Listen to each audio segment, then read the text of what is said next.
Bonjour, aujourd'hui vous allez avoir peut-être un peu plus de chance que d'habitude, vous n'allez pas voir que ma tête, mais peut-être une joueuse belge qui joue en Dame 1. Je pense que ça doit être la numéro 15 ou numéro 20 joueuse belge, et donc je suis un tournoi de Dame 1 et Messieurs 1 dans la banlieue bruxelloise. Aujourd'hui je vais vous parler de classement. Jeu, 7 match. Comme dans tous les sports individuels, il y a le classement, quoi. Donc au niveau international, il y a le classement ATP pour les hommes, le classement WTA pour les femmes. Mais à quoi ça sert vraiment le classement? En tennis, en tout cas, c'est très très utile parce qu'en fait, ça permet de mettre une certaine hiérarchie dans le sport. Et c'est vrai qu'il n'y a rien de plus ennuyeux pour quelqu'un qui joue bien de jouer contre quelqu'un qui joue pas très bien, parce que en tout cas, celui qui joue très bien s'ennuie parce qu'en fait, il n'y a aucun enjeu, etc. C'est un match qui va se dérouler de manière très rapide et ne sera pas mobilisé par un enjeu particulier parce que bon, la différence est telle qu'il n'y a pas de match. Idem pour l'autre, quoi. Celui qui est mal classé, qui joue contre quelqu'un qui est trop bon pour lui, va s'ennuyer. Le jeu ira trop vite pour lui, quoi. Et donc ça, c'est l'avantage des classements, des catégories. Donc voilà, quand je parle de Dame 1, Messieurs 1, ben, ça veut dire que ce sont des gens qui sont quand même à l'orée du niveau international. Je peux vous assurer que ça joue vraiment bien. Là, elle joue contre une Grecque, des Grecs qui sont venus chercher la douceur belge par rapport à la canicule que j'imagine en Grèce. Alors pour revenir au niveau du classement, je voulais parler d'autre chose, mais il y a un truc qui m'a extrêmement énervé. Si je devais mettre sur le classement de mon nervitude, je dirais que ça a dépassé 100.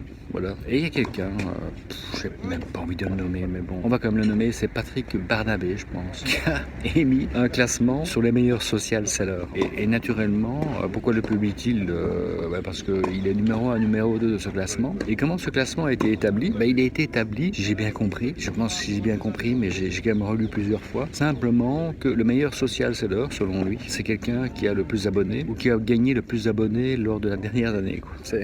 Donc voilà, classement, ça sert à quelque chose, ça sert à mesurer des choses, à comparer les choses. Au tennis, ça permet de faire des plus beaux matchs, etc. Mais classer le meilleur social seller par rapport à son nombre d'abonnés, vraiment, c'est complètement stupide, quoi. Et alors, c'est assez dingue, c'est que dans les commentaires, il y a beaucoup de gens qui ont réagi en disant que il fumait complètement la moquette. Mais il a réagi, il est resté sur sa position, quoi. Et donc, notamment, il disait oui, mais quelqu'un qui a beaucoup de followers, c'est quelqu'un qui, s'il a beaucoup de followers, c'est que sa ligne éditoriale est intéressante. Moi, je connais au moins, pas les nommer, mais je connais au moins une dizaine de personnes qui ont plus de 30 000 followers et en fait ils les ont chassés, quoi. Enfin, ils les ont chassés, c'est-à-dire qu'ils ont les huntés pour qu'ils deviennent followers de leur ligne éditoriale, quoi. Donc encore une fois, c'est pas parce que vous avez beaucoup d'abonnés que votre ligne éditoriale est extrêmement pertinente. Il y a plusieurs personnes qui ont rappelé que ce qui était intéressant, c'est plutôt le taux d'engagement d'une ligne éditoriale. En effet, si vous comparez le nombre d'abonnés et le nombre de gens qui vous suivent et de pouvoir quand même identifier que vous avez quand même une communauté fidèle, ça veut dire quelque chose. Dans son classement, il n'y a que des gens qui sont actifs dans le social selling. Bon, c'est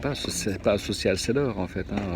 Le social seller n'est pas... Un social seller, c'est une manière de vendre, quoi. C'est une nouvelle manière de vendre, c'est une manière... on parle maintenant de combo selling, donc on doit vendre de plusieurs manières, dont via les social selling, quoi. Donc c'est vrai que moi je me qualifie de social seller parce que oui, j'utilise les réseaux sociaux pour ramener du chiffre d'affaires et je peux me considérer comme un social seller sans avoir besoin de classement parce qu'en fait une partie de mon chiffre d'affaires vient de mon activité plutôt routinière sur les réseaux sociaux. Être un social seller n'est pas participer à un classement qui n'a aucune raison d'être, encore une fois, mais c'est pouvoir déterminer que les heures qu'on a passées à créer du contenu intéressant sur les réseaux sociaux est intéressant. Sur le fameux post de Patrick Barnabé, auquel beaucoup de gens ont réagi, il a répondu à tout le monde sauf à moi, mais c'est vrai que j'étais un peu grossier, j'ai juste dit que c'était le classement le plus crétin que j'ai jamais vu. J'aurais peut-être dû définir que j'ai pas traité de crétin les gens qui figuraient dans le classement, parce qu'il y avait des gens qui le méritaient de l'être, mais surtout la manière dont ça a été présenté, quoi. Donc voilà, s'il avait dit c'est le nombre de gens dont le nombre de followers a cru cette année-ci, oui, ça peut faire sens, quoi. Mais être social seller, non, c'était vraiment la plus grosse crétinerie de l'année 2019. Mais comme l'année n'est pas encore terminée, peut-être qu'on peut souhaiter à Patrick Barnabé qu'il sera peut-être dépassé, parce que on peut quand même déjà être très con, hein. Et c'est pas impossible que je sois aussi con que lui avant la fin de l'année. À très bientôt. You can't be serious, man. You cannot be serious!